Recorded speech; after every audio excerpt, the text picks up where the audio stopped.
Hello friends, मैं हूं Arvindra Pratap Singh, managing director अरस्तु आईएएस एकेडमी इंदौर से। दोस्तों, आज का जो टॉपिक है हमारा वो हम करेंगे मध्य प्रदेश में कृषि के संबंध में। हम आज हमारा तीसरा लेक्चर होगा और जिसमें हम आज पढ़ेंगे कि मध्य प्रदेश में कृषि से संबंधित प्रमुख संस्थाएं। ठीक है, तो जितनी भी मध्य प्रदेश में कृषि से संबंधित संस्थाएं हैं, चाहे वो अनुसंधान केंद्र हो, उन सभी के बारे में आज हम यहाँ पर पढ़ेंगे। साथ ही इसके बाद हम करेंगे कि मध्य प्रदेश में कृषि से संबंधित जो प्रमुख योजनाएं संचालित की जा रही हैं, उन योजनाओं के बारे में भी। ठीक है, तो आइए सबसे पहले इस बोर्ड पे देखते हैं। एक तरफ मैंने लिखी हुई है प्रमुख संस्थाएं कौन कौन सी हैं, उनके नाम लिखे हुए हैं और साथ में लिखा हुआ है कि उन संस्थाओं का अगर स्थापना वर्ष है तो स्थापना वर्ष और साथ में उनका मुख्यालय कहां पर है, ये भी यहाँ पर हम देखेंगे। मुख्यालय का मतलब है कि वो या तो विभाग होगा तो कहीं ना कहीं स्थापित होगा वो, तो उस जिले का नाम क्या है।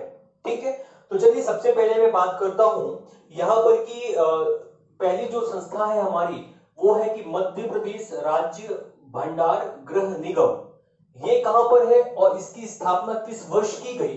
तो इसकी स्थापना की गई है दोस्तों 1958 में और इसका मुख्यालय है आपका भोपाल में। ठीक है, तो मोस्टली आपको जितने भी विभाग दिखेंगे, जितनी भी संस्थाएं दिखेंगी, तो वो उनका हेडक्वार्टर आपको भोपाल ही मिलेगा, लेकिन ऐसा जरूरी बिल्कुल भी नहीं है। ठीक है, लेकिन फिर सेकंड है आपका मध्य प्रदेश कृषि उद्योग विकास निगम। ठीक है, तो ये जो जैसा कि ये जो निगम निगम इस टाइप के विपणन बोर्ड, तो ये सारे जो आपको संस्थाएं हैं ये मोस्टली कहां पर दिखेंगी आपको? ये भोपाल में ही दिखेंगी। ठीक है, दूसरा है हमारा मध्य प्रदेश कृषि उद्योग विकास निगम। इसकी स्थापना कब की गई? स्थापना है आपका 1969 टू 17 के बीच की गई और इसका भी मुख्यालय कहां पर है? भोपाल में है। ठीक है, फिर तीसरा है आपका लघु कृषक विकास अधिकरण। लघु कृषक विकास अधिकरण, इसकी स्थापना की गई 1971 में, इसका भी मुख्यालय कहां पर है? भोपाल में है। फिर नेक्स्ट है आपका मध्य प्रदेश राज्य कृषि विपणन बोर्ड। ठीक है, मध्य प्रदेश राज्य कृषि विपणन बोर्ड, इसकी स्थापना की गई 1973 में और ये भी कहां पर है? आपके भोपाल में। फिर नेक्स्ट है आपका मध्य प्रदेश भूमि विकास निगम। मध्य प्रदेश भूमि विकास निगम की स्थापना कब की गई? 1977-78 में और इसका भी मुख्यालय कहां पर है? आपके भोपाल में। फिर नेक्स्ट है मध्य प्रदेश बीज एवं फर्म विकास निगम। ठीक है, मध्य प्रदेश बीज एवं फर्म विकास निगम की स्थापना 1980 में की गई और इसका भी मुख्यालय कहां पर है? भोपाल में है। फिर नेक्स्ट बात करते हैं हम केंद्रीय कृषि अभियांत्रिकी अनुसंधान संस्थान। ठीक है, अभी एक देखेंगे आप, यहाँ पर लिखा हुआ है कृषि अभियांत्रिकी महाविद्यालय। ठीक है, जबकि यहाँ पर क्या है? कृषि अभियांत्रिकी अनुसंधान संस्थान। ये कहां पर है आपका? केंद्रीय कृषि अभियांत्रिकी अनुसंधान संस्थान, ये है आपका भोपाल में। ठीक है, तो दोस्तों जो इसमें इंपॉर्टेंट है, प्रीलिम्स के दृष्टिकोण से तो सभी इंपॉर्टेंट है, लेकिन जो मेंस के दृष्टिकोण से आपको, चूंकि अब जो नया पाठ्यक्रम आया है उस हिसाब से आपके 50 शब्द में भी आपको आंसर लिखना पड़ेगा, 5 मार्कर। तो मे बी जैसे कि आपका ये हो गया मध्य प्रदेश बीज एवं फर्म विकास निगम और साथ ही हो गया आपका जैसे कि मध्य प्रदेश कृषि उद्योग विकास निगम, ये बड़े इंपॉर्टेंट बन जाते हैं। ठीक है, ऐसा क्यों मैं कह रहा हूं? क्योंकि जैसे कि अभी हम पढ़ेंगे आगे और संस्थाओं के बारे में, तो जो कि संचालित करता है आपका मध्य प्रदेश कृषि उद्योग विकास निगम। अब जैसे कि नाम से स्पष्ट है कि मध्य प्रदेश कृषि उद्योग विकास निगम, ठीक है, मतलब कि ऐसे उद्योग जो कि पूर्णतः निर्भर करते हैं किस पर? कृषि पर, या कृषि आधारित जो उद्योग है उन उद्योगों की स्थापना करने का जो प्रावधान है वो किस निगम के जिम्मे आता है? इसी निगम के। ठीक है, मध्य प्रदेश कृषि उद्योग विकास निगम। ठीक है, तो यह उन उद्योगों को बढ़ावा देने का भी काम करता है। हम नेक्स्ट आगे के लेक्चर में आगे चल करके बात करेंगे इस उद्योग विकास निगम के बारे में। साथ ही दूसरा है मध्य प्रदेश बीज एवं फर्म विकास निगम। तो नाम से स्पष्ट है कि बीज एवं फर्म विकास निगम, तो मोस्टली रूप से जो बीजों का अनुसंधान है, ठीक है, उनकी गुणवत्ता में सुधार करने का जो काम निगम कर रहा होगा वो कौन सा निगम होगा? यही मध्य प्रदेश बीज एवं फर्म विकास निगम होगा। इसकी स्थापना 1980 भोपाल में की गई। तो नाम से ही आप थोड़ा बहुत आइडिया लगा सकते हैं कि इस पर्टिकुलर निगम का काम क्या होगा। ठीक है, चलिए फिर नेक्स्ट आगे बात करते हैं हम। अगली संस्था है हमारी कि भारत में प्रथम जैविक इकाई कहां स्थापित की गई। भारत की प्रथम जैविक इकाई हमारे मध्य प्रदेश में स्थापित की गई। अगर मध्य प्रदेश में भी कहां स्थापित की गई तो उस जिले का नाम क्या आता है दोस्तों, इंदौर में की गई। ठीक है, ये आपको थोड़ा सा याद रखना है।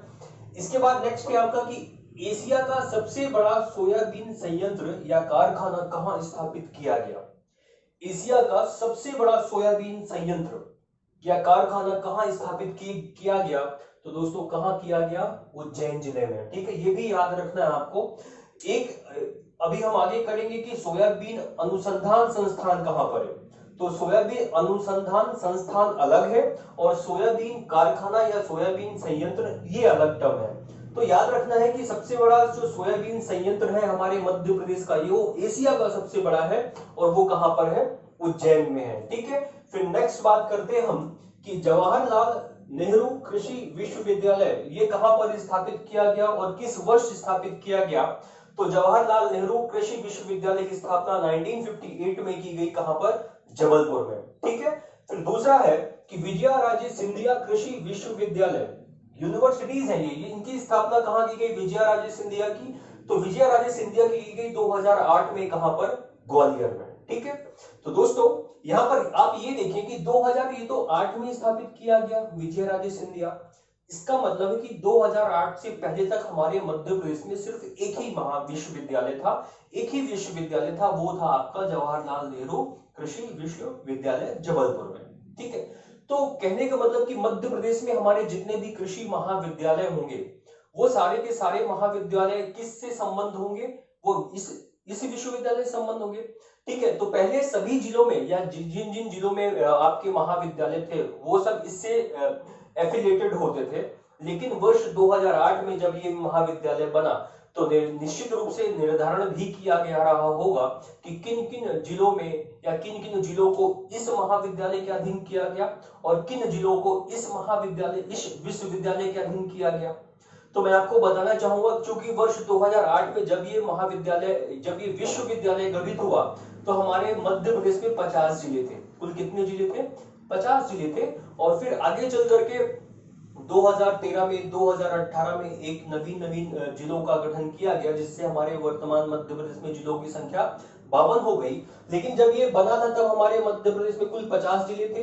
तो 25 जिले जो है तो जवाहरलाल नेहरू विश्वविद्यालय को दे दिए गए और 25 जिले दे दिए गए विजयाराजे सिंधिया विश्वविद्यालय को। ठीक है, लेकिन जब दो नवीन जिले गठित हुए वो दो नवीन जिले कहां कहां पर गठित हुए, तो आपको याद होगा कि 2013 में आगर मालवा बना था और 2018 में आपका निवाड़ी जिला बना। तो ये दोनों जो है तो विजयाराजे सिंधिया कृषि विश्वविद्यालय के अधीन कर दिए गए। मतलब कि अब जो है तो विजयाराजे सिंधिया कृषि विश्वविद्यालय के अधीन मध्य प्रदेश के 27 जिले शामिल किए जाते हैं, जबकि जवाहरलाल नेहरू कृषि विश्वविद्यालय के अंतर्गत 25 जिलों को शामिल किया जाता है। ठीक है, चलिए अब नेक्स्ट बात करते हैं कि कृषि अभियांत्रिकी महाविद्यालय कहां पर है। कृषि अभियांत्रिकी महाविद्यालय है आपका मध्य प्रदेश के जबलपुर जिले में। ठीक है, फिर नेक्स्ट है आपका उद्यानिकी महाविद्यालय कहां पर है। उद्यानिकी महाविद्यालय ये है आपके मंदसौर जिले में। ठीक है, ये बड़ा इंपॉर्टेंट क्वेश्चन है आपको, ये तो इंपॉर्टेंट तो सभी है लेकिन जो है वो स्पेशली मैं फिर बोल देता हूं। ठीक है, फिर नेक्स्ट है आपका कि राष्ट्रीय खरपतवार विज्ञान अनुसंधान केंद्र, ये भी कहां पर है, आपके मध्य प्रदेश के जबलपुर जिले में। ठीक है, तो ये कुछ अभी संस्थाएं हैं। इन संस्थाओं की स्थापना वर्ष यदि है तो आपको याद रखना है और वो कहां पर स्थापित की गई है ये भी आपको उन जिलों के नाम के रूप में याद रखना है। ठीक है, अब जो हमारी और संस्थाएं बचती हैं, चाहे वो इस प्रकार की संस्थाएं हो या वो अनुसंधान संस्थान हो, अब हम उनके बारे में देखते हैं। चलिए, तो अब देखते हैं हम कि मध्य प्रदेश में और जो प्रमुख संस्थाएं हैं, साथ ही जो अनुसंधान संस्थान हैं उनके बारे में। तो आइए फिर अब बात करते हैं कि सैलरिच जैविक खाद्य संयंत्र। एक्चुअली आपको थोड़ा सा ध्यान ये रखना है कि ये जो 15 नंबर, 16, 17 और जो 18 नंबर है, ये चारों चारों ये जो संयंत्र हैं ये मध्य प्रदेश कृषि उद्योग विकास निगम के द्वारा या हाँ मध्य प्रदेश कृषि उद्योग विकास निगम के द्वारा संचालित किए जाते हैं, जिनके बारे में हमने अभी पढ़ा था, अभी देखा था कि जो कि 1969-70 में स्थापित किया गया था भोपाल में। तो ये चारों संयंत्र जो है मध्य प्रदेश कृषि उद्योग विकास निगम के द्वारा संचालित किए जाते हैं अनेक अनेक स्थानों में। तो उन्हीं में पहला है जैसे आपका कि सैलरीज जैविक खाद्य संयंत्र, ये कहाँ स्थापित किया गया, भोपाल में स्थापित किया गया। फिर नेक्स्ट है आपका कि उर्वरक बनाने का कारखाना कहां पर स्थापित किया गया, तो ये है आपका मध्य प्रदेश के गुना जिले में। फिर नेक्स्ट है आपका कीटनाशक बनाने का संयंत्र, कीटनाशक मतलब जो खरपतवार को नष्ट करने के लिए जो कीटनाशक होते हैं उनको बनाने का जो संयंत्र है वो मध्य प्रदेश के सागर जिले के बीना नामक तहसील है, बीना तहसील में स्थापित किया गया। ठीक है, तो यहाँ पर बीना नाम भी दे सकता है और बीना ना देकर के सागर जिले को भी पूछ सकता है, तो आपको याद रखना है कि कहां पर स्थापित किया गया कीटनाशक बनाने का संयंत्र, बीना में। फिर नेक्स्ट है आपका कि मवेशियों के लिए चारा बनाने का संयंत्र, मवेशियों के लिए चारा बनाने का संयंत्र मध्य प्रदेश के धार जिले में स्थापित किया गया है। ठीक है, फिर नेक्स्ट आगे बात करते हैं कि देश का प्रथम सोयाबीन वायदा बाजार, सोयाबीन वायदा बाजार जहां पर सोयाबीन के संबंध में जो खरीद फरोख्त होती है उसकी जो संबंधित जो बाजार स्थापित किया गया वो कहां पर स्थापित किया गया, ये बहुत इंपॉर्टेंट है, मध्य प्रदेश के इंदौर में। ठीक है, क्योंकि ये देश का प्रथम सोयाबीन वायदा बाजार है जो कि मध्य प्रदेश के इंदौर जिले में स्थापित किया गया। फिर नेक्स्ट है आपका कि राष्ट्रीय सोयाबीन अनुसंधान संस्थान कहां पर है, तो सोयाबीन अनुसंधान संस्थान है मध्य प्रदेश के इंदौर जिले में। जबकि अभी हमने पहले देखा था कि एशिया का सबसे बड़ा सोयाबीन संयंत्र या कारखाना कहां पर था, तो वो उज्जैन में था। तो सोयाबीन अनुसंधान संस्थान कहां पर है, इंदौर में। इसके बाद है आपका कि गन्ना अनुसंधान संस्थान, गन्ना अनुसंधान संस्थान है ये नरसिंहपुर जिले के बोहानी नामक स्थान पर। ठीक है, बोहानी, आपको पता है सर्वाधिक जो गन्ना है वो भी संभवतः नरसिंहपुर जिले में ही होता है, तो यहाँ पर ही गन्ना अनुसंधान संस्थान है नरसिंहपुर में। फिर है आपका चावल अनुसंधान संस्थान या चावल या इसी को हम धान कह सकते हैं। ठीक है, तो चावल अनुसंधान संस्थान कहाँ है मध्य प्रदेश में, तो ये है बड़वानी जिले में। ठीक है, हम पढ़ते हैं कि राष्ट्रीय चावल अनुसंधान संस्थान कहां पर है, तो राष्ट्रीय कहां पर है, वो कटक में मिलता है, लेकिन मध्य प्रदेश का चावल अनुसंधान संस्थान है बड़वानी जिले में। इसके बाद है कपास अनुसंधान संस्थान, ये है कहां पर, खरगोन जिले में। आपको पता है कि खंडवा व खरगोन जिले में ही सर्वाधिक कपास होता है, तो सर्वाधिक कपास कहां पर होता है, तो खरगोन में होता है। और कपास अनुसंधान संस्थान कहां पर स्थापित किया गया, खरगोन जिले में। ठीक है, फिर नेक्स्ट है आपका अरहर अनुसंधान संस्थान।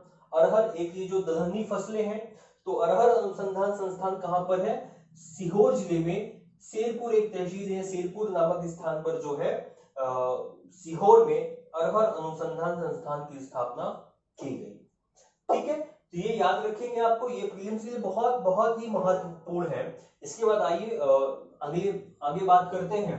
नेक्स्ट है आपका कि आलू अनुसंधान संस्थान, आलू अनुसंधान संस्थान कहां पर है, ग्वालियर में। इसके बाद है आपका ज्वार अनुसंधान संस्थान, ये है आपके खरगोन जिले में। फिर नेक्स्ट है आपका मूंगफली अनुसंधान संस्थान, ये भी आपके है खरगोन जिले में है। ठीक है, तो ये जो ज्वार अनुसंधान संस्थान और मूंगफली अनुसंधान संस्थान ये दोनों कहां पर है, खरगोन में, जबकि आलू अनुसंधान संस्थान कहां पर है, ग्वालियर में। फिर नेक्स्ट है आपका गेहूं अनुसंधान संस्थान, ये है आपके मध्य प्रदेश के होशंगाबाद जिले में गेहूं। ठीक है, फिर नेक्स्ट है आपका कि एशिया का सबसे बड़ा दलहन अनुसंधान संस्थान कहां पर स्थापित किया गया, एशिया का सबसे बड़ा दलहन अनुसंधान संस्थान ये है आपके सीहोर के अमलाह नामक स्थान पर। ठीक है, सीहोर अमलाह डिस्ट्रिक्ट, सीहोर डिस्ट्रिक्ट में अमलाह। फिर इसके बाद अंतरराष्ट्रीय मक्का एवं गेहूं अनुसंधान संस्थान, ये है अंतरराष्ट्रीय स्तर का है, अंतरराष्ट्रीय मक्का एवं गेहूं अनुसंधान संस्थान कहां पर है, जबलपुर के खमरिया में स्थापित किया गया। ठीक है, फिर नेक्स्ट है आपका आम अनुसंधान केंद्र मैंगो रिसर्च सेंटर कहां पर है, रीवा के गोविंदगढ़ में स्थापित किया गया। ठीक है, आम अनुसंधान केंद्र रीवा जिले के गोविंदगढ़ नामक स्थान पर। इसके बाद ये जो संतरा अनुसंधान केंद्र है ये कहां पर स्थापित किया गया, शाजापुर में, ठीक है। इसके बाद ये जो तीनों ये जो चीजें लिखी हुई हैं अभी, ये आपको पता ही अभी 2019 के करंट अफेयर्स में चीजें इकट्ठा की गई हैं। क्योंकि जब यहाँ पर देखेंगे अभी जो सरकार थी हमारे मध्य प्रदेश में, वो माननीय कमलनाथ जी की सरकार थी। तो उसके बाद मोस्टली उन्होंने जितनी भी इकाइयों की स्थापना करवाई वो उन्होंने अपने गृह जिले में ही करवाई। जैसे मैं बात करूं, अभी हमने देखा संतरा अनुसंधान केंद्र शाजापुर में है। इसके बाद इन्होंने संतरा प्रसंस्करण इकाई की स्थापना करवाई कहां पर, छिंदवाड़ा जिले में, ठीक है। संतरा प्रसंस्करण इकाई की स्थापना छिंदवाड़ा जिले में की गई। और किस देश के सहयोग से की गई, तो उस देश का नाम मिलता है क्या, इजराइल के सहयोग से की गई, ठीक है। फिर नेक्स्ट इसके बाद देखेंगे लहसुन अनुसंधान या लहसुन प्रसंस्करण इकाई की स्थापना कहां पर की गई, तो ये था आपके मंदसौर जिले में, ठीक है, याद रहेगा। संतरा प्रसंस्करण इकाई छिंदवाड़ा और लहसुन प्रसंस्करण इकाई मंदसौर। इसके बाद है आर्किड पार्क की स्थापना। आर्किड पार्क की स्थापना कहां की गई, मतलब प्रस्तावित है ये सारी चीजें, तो ये करवाई जाएगी कहां पर, छिंदवाड़ा में। आर्किड पार्क मतलब एक ऐसा पार्क है जहां पर फूलों की खेती होगी, और जैसे कि गुलाब हो गया, रजनीगंधा हो गया, सूरजमुखी हो गया, इन सारे फूलों की खेती करने के लिए एक पार्क बनाया गया है कि यहाँ पर जो है फूलों की खेती लगभग 100 एकड़ के क्षेत्रफल में की जाएगी। और चूंकि उसी के नजदीक, छिंदवाड़ा के नजदीक ही महाराष्ट्र में का नागपुर जिला है, और वहां पर फूलों की एक बहुत बड़ी मंडी भी लगती है। तो यहाँ से उगाए गए फूलों को जो है नागपुर की मंडी में बेचने का भी प्रावधान किया गया है, ठीक है। आर्किड पार्क जो है छिंदवाड़ा में। फिर नेक्स्ट है आपका उद्यानिकी पार्क। उद्यानिकी पार्क जो है पहला कहां पर था, मंदसौर में, और दूसरा कहां पर स्थापित किया जाना प्रस्तावित है, ये भी छिंदवाड़ा जिला में किया जाना प्रस्तावित है, ठीक है। तो लगभग मध्य प्रदेश के संदर्भ में कृषि से संबंधित जो जितने भी निगम हैं, जितने भी केंद्र हैं, जितने भी अनुसंधान संस्थान हैं, उन सब के बारे में हमने जानकारी इकट्ठी कर ली है। तो लगभग यही सारे के सारे इंपॉर्टेंट है, महत्वपूर्ण है। अगर इतना आप कर लेते हैं तो मुझे नहीं लगता कि वो किसी भी एग्जाम के लिए जो है तो सफिशिएंट नहीं होगा, ठीक है। तो ये तो था अनुसंधान संस्थान के बारे में। अब हम बात करेंगे मध्य प्रदेश के जो महत्वपूर्ण योजनाएं हैं कृषि से संबंधित, इनके बारे में। चलिए फ्रेंड्स, तो अब बात करते हैं हम मध्य प्रदेश में कृषि से संबंधित जो प्रमुख योजनाएं हैं उन योजनाओं के बारे में, ठीक है। तो अभी तक हमने प्रमुख जो हमारे निगम है, जो प्रमुख संस्थान थे, तो उनके बारे में पढ़ा। अब हमें पढ़ना है प्रमुख योजनाओं के बारे में जो मध्य प्रदेश से संबंधित है, मध्य प्रदेश की कृषि से संबंधित है। तो उनमें जो सबसे पहली कुछ, यहाँ पर मैंने बोर्ड में कुछ योजनाओं के बारे में लिख दिया है, उनके नाम और उन योजनाओं से संबंधित जो भी महत्वपूर्ण तथ्य हैं वो आपको इस व्हाइट बोर्ड पे दिख जाएंगे, ठीक है। अगर कभी 3 मार्कर में या 5 मार्कर में भी अगर किसी भी योजना के बारे में पूछा जाता है तो आप बड़े आराम से उसके बारे में लिख सकते हैं। तो चलिए, जो पहली योजना है हमारी वो है मापवा योजना। कौन सी, मापवा योजना, MAPWA। MAPWA, तो MA का मतलब क्या हो गया, MAP का मतलब हो गया मध्य प्रदेश। फिर इसके बाद है W फॉर वुमन और A फॉर हो गया आपका एग्रीकल्चर, ठीक है। तो Madhya Pradesh woman in agriculture. तो निश्चित तौर पर मध्य प्रदेश में महिलाओं को कृषि के क्षेत्र में आत्मनिर्भर बनाने के उद्देश्य से यह परियोजना जो है 1994 में 1994 में डेनमार्क के सहयोग से जो है मध्य प्रदेश में संचालित की गई, ठीक है। 1994 में, मतलब जब मध्य प्रदेश और छत्तीसगढ़ दोनों आपस में जुड़े हुए थे, तो उस समय के मध्य प्रदेश में 1994 में किस देश के सहयोग से, ये क्वेश्चन जो है दोस्तों प्रीलिम्स में बहुत महत्वपूर्ण है। पूछा जाता है कि मापवा योजना किस देश के सहयोग से शुरू की गई। तो मापवा योजना 1994 में आपको याद रखना है डेनमार्क के सहयोग से प्रारंभ की गई। तो प्रारंभ में यह मध्य प्रदेश के 7 जिलों में एक पायलट प्रोजेक्ट के रूप में शुरुआत की गई थी। तो उन जो 7 जिले हैं, कौन कौन से जिले हैं, एक है आपका, मैंने थोड़ा सा जगह ना होने के कारण इनको शॉर्ट फॉर्म में लिख दिया है, हालांकि आपको समझ में फिर भी आएगा। जैसे कि है जबलपुर है, नरसिंहपुर है, छिंदवाड़ा है, मंडला है, रायसेन है, शहडोल है एवं बिलासपुर। ठीक है, तो ये जो 7 जिलों में 6 तो हमारे वर्तमान मध्य प्रदेश में भी है, लेकिन ये जो बिलासपुर है ये कहां चला गया, छत्तीसगढ़ में। लेकिन हम बात कर रहे हैं 1994 में।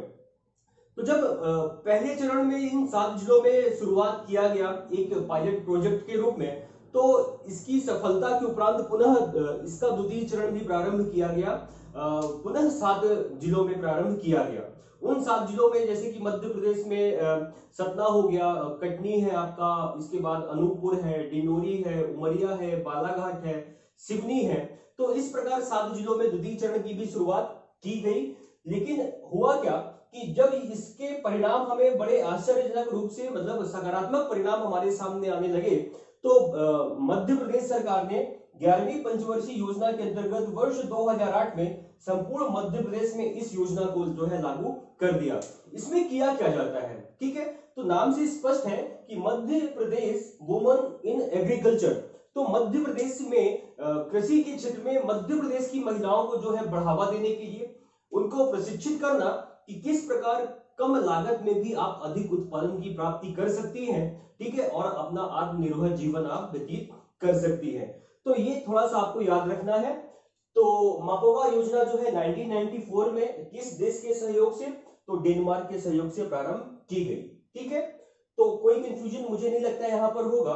तो अभी इस समय पर फिलहाल हमारे मध्य प्रदेश के संपूर्ण जिलों में यह परियोजना जो है संचालित हो रही है। फिर नेक्स्ट है आपका अन्नपूर्णा सूरज धारा योजना। नाम तो एक ही है यहाँ पर, क्योंकि इसका जो उद्देश्य है वो उद्देश्य सेम है, लेकिन ये दो अलग अलग योजनाओं के रूप में हमारे सामने नजर आते हैं। वो कैसे, तो देखिए यहाँ पर परियोजना, ये कौन सी योजना है, अन्नपूर्णा सूरज धारा योजना। इसका प्रारंभ कब हुआ दोस्तों, 2000 या 2001 से इसका प्रारंभ माना जाता है। ठीक है, तो इसकी विशेषता क्या है कि ये जो योजना है अन्नपूर्णा सूरज धारा योजना, ये सिर्फ और सिर्फ एससी या एसटी, अनुसूचित जाति या अनुसूचित जनजाति वर्ग के लिए ही चलाई जा रही है वर्तमान में हमारे मध्य प्रदेश में। ठीक है, तो एससी एसटी वर्ग के जितने भी कृषक हैं उन कृषकों के लिए यह संचालित हो रही है अन्नपूर्णा सूरज धारा योजना। अब बात करते हैं कि अन्नपूर्णा योजना में क्या प्रावधान रखा गया और सूरज धारा परियोजना में क्या प्रावधान रखा गया। तो अगर मैं बात करूं अन्नपूर्णा योजना की, तो अन्नपूर्णा योजना में एससी और एसटी वर्ग के कृषकों के लिए खाद्यान्न फसलों का बीज जो है उपलब्ध करवाया जाता है। ठीक है, या तो फ्री में, मुफ्त में, या तो बहुत ही रियायती दर में जो है अन्नपूर्णा योजना के अंतर्गत एसटी एससी वर्ग के कृषकों को खाद्यान्न फसलों का बीज जो है उपलब्ध करवाया जाता है। कोई डाउट नहीं, चलिए तो फिर अब बात करते हैं सूरज धारा योजना में फिर क्या है। तो सूरज धारा योजना की शुरुआत भी 2000-2001 से की गई। इसका उद्देश्य क्या है, इसका उद्देश्य भी एसटी एससी वर्ग के कृषकों के लिए दलहनी एवं तिलहनी फसलों का बीज उपलब्ध करवाना है। ठीक है, आपको पता है अन्नपूर्णा एक माता भी है ना, जो अन्न प्रदान करती हैं। तो हम कह सकते हैं कि अन्नपूर्णा योजना क्या है, खाद्यान्न फसलों के बीज उत्पादन बीज जो है उपलब्धता के संबंध में है, और सूरज धारा योजना जो है वो तिलहनी और दलहनी फसलों के बीज उपलब्धता से है। ठीक है, ये थोड़ा सा आपको याद रखना है।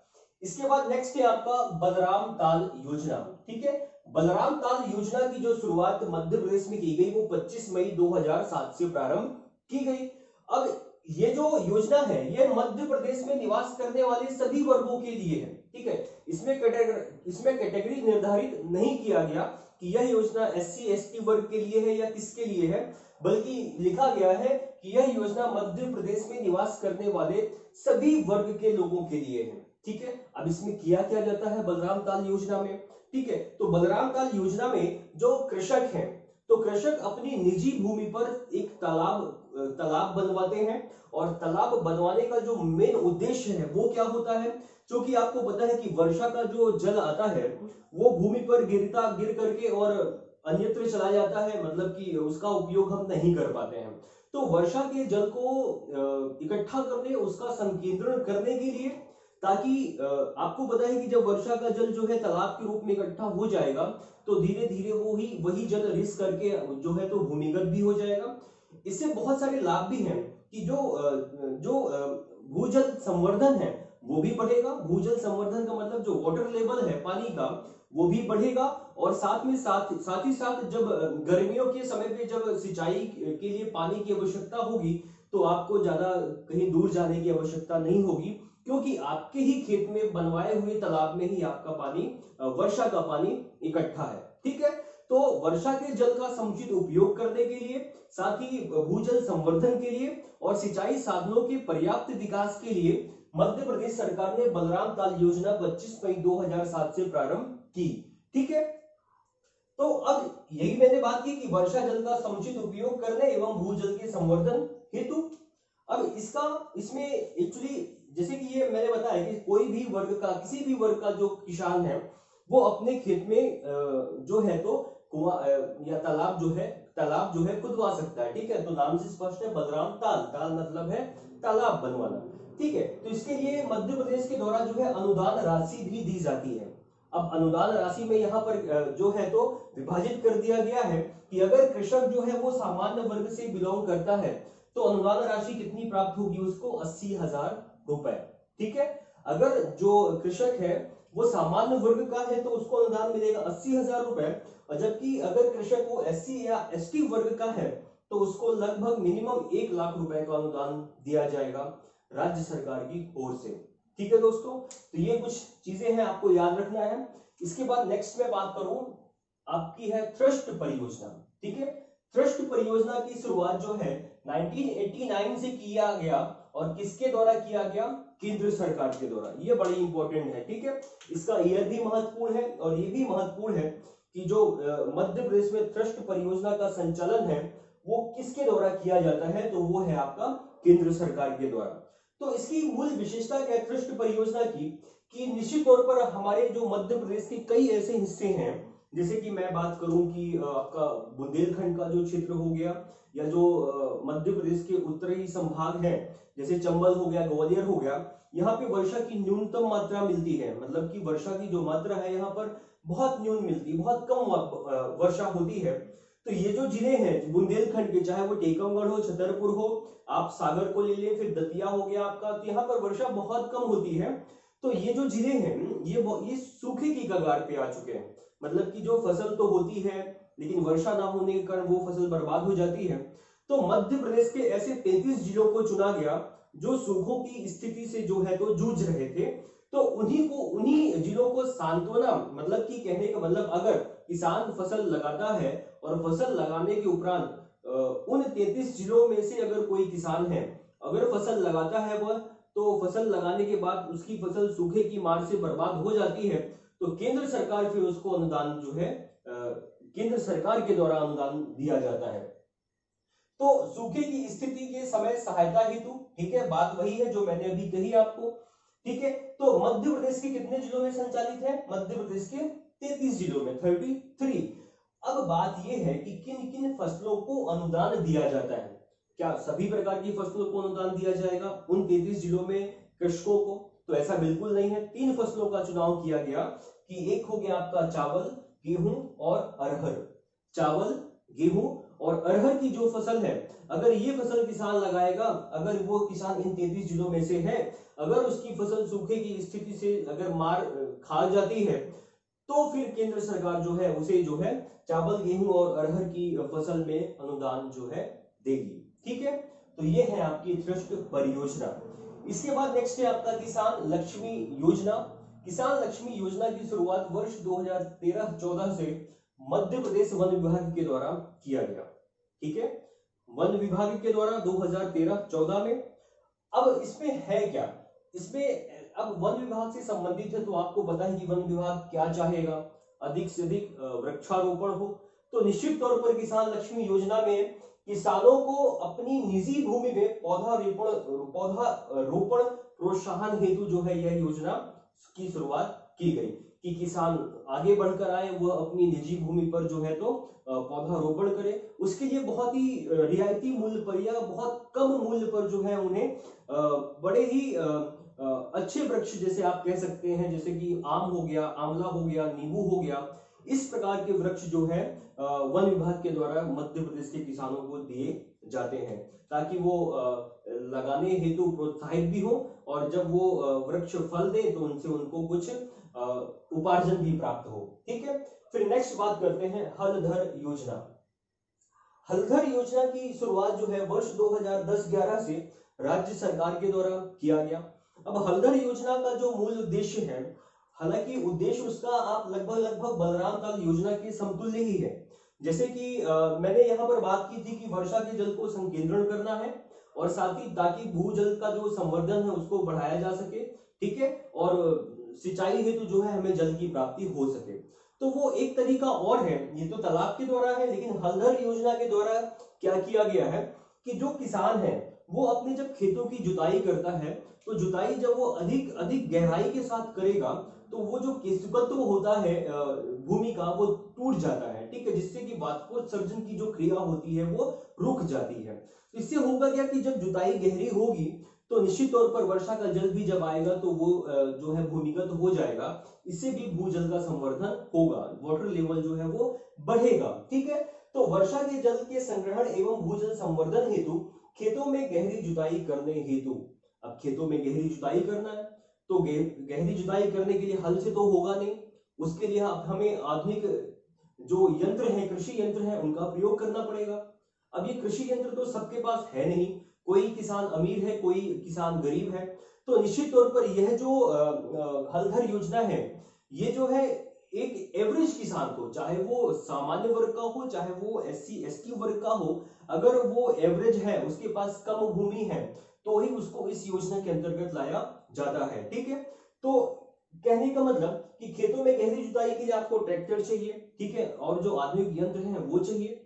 अब मान लीजिए मेरे पास नहीं है तो मैं क्या करूंगा, तो सरकार आपको प्रोवाइड करती है वो ट्रैक्टर, वो यंत्र, और इसके लिए आपको सरकार अनुदान भी देती है कि आप जो है इन साधनों से अपने खेतों में जुताई करवाइए। ठीक है, तो अनुदान की प्राप्ति जो होती है वो कितना होता है, तो यहाँ पर कहते हैं दो प्रकार से अनुदान मिलता है कि कुल लागत का 50%, जैसे कि 1 एकड़ भूमि है, 2 एकड़ भूमि है मेरे पास, और जो जुताई मुझे पूरा खर्चा आया वो मेरा 5,000 आया। ठीक है, 2 एकड़ में। अब 5,000 में या तो आप कुल लागत का 50% या 1,500 रुपए पर एकड़ पर एकड़, तो मेरी लागत लगी 5,000, लेकिन 1,500 इंटू 2 कर दें आप तो 3,000 रुपया सरकार देगी।